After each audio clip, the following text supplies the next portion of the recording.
नमस्कार दोस्तों, फिर से रउआ सभी के स्वागत बा हमारे चैनल बाबा टेक में।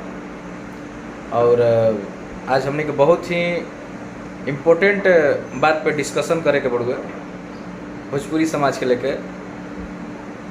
ओकरा से पहले हमारे चैनल के रउआ सभी सब्सक्राइब करी और वीडियो देखी, अच्छा लगे तो लाइक करम, शेयर करम, कमेंट भी करम कि समाज के सुधारे खातिर का करे के पड़ी, केकरा कैसे करे के पड़ी। तो चले जाए स्टार्ट कर जाओ वीडियो के। बात ये करे के रहे कि अब बुझाता कि भोजपुरी फिल्म इंडस्ट्रीज में बड़ा कन्फ्यूजन बा महाराज लेके। अब केहू कुछ समझिए नहीं के पावत कि के गलत बा, के सही बा, के केकर फैन बढ़ुए, के केकर दुश्मन बढ़ुए।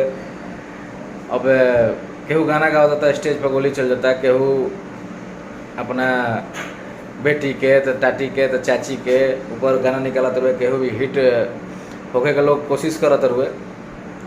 अरे भैया, रउआ सभे भोजपुरी इंडस्ट्री के धरोहर बनी। अगर रउआ समाज के ना सुधार सकी ना तो बिगड़बो मत करी।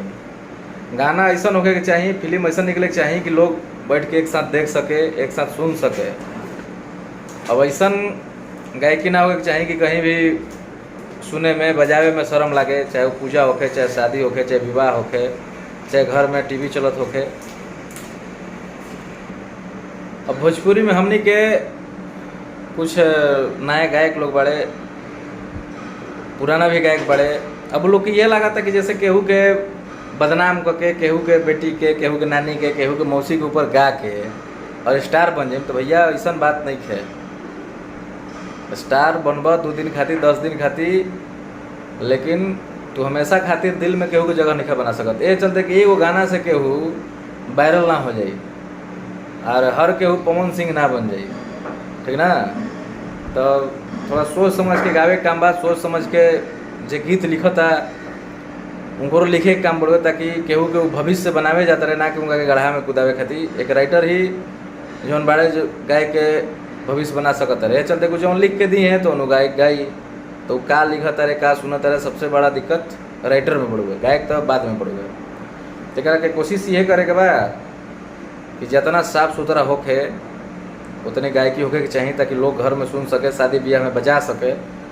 अब विसर्जन में खाली गाना बाजे, चाहे यूट्यूब में आदमी कान में सुना से, घर के सुनबे मत करस आदमी, तो गलत बात बढ़ुए। काम ऐसा होगा चाहिए कि समाज में बाजे, समाज सुने होकर के, समाज देखे होकर के। बस ये सब रुआ सब से कहे के रहे, यह इतना आग्रह रहे कि हमने के भोजपुरी समाज के साफ सुथरा करी जाबो से। एक ढेर बलगर हो गई बड़ुए, ढेरे गंदगी फैल गई भाई। अब बस रउआ सब से इतने आग्रह बा कि एकरा के साफ सुथरा बनावल जाओ। जय हो भोजपुरी समाज।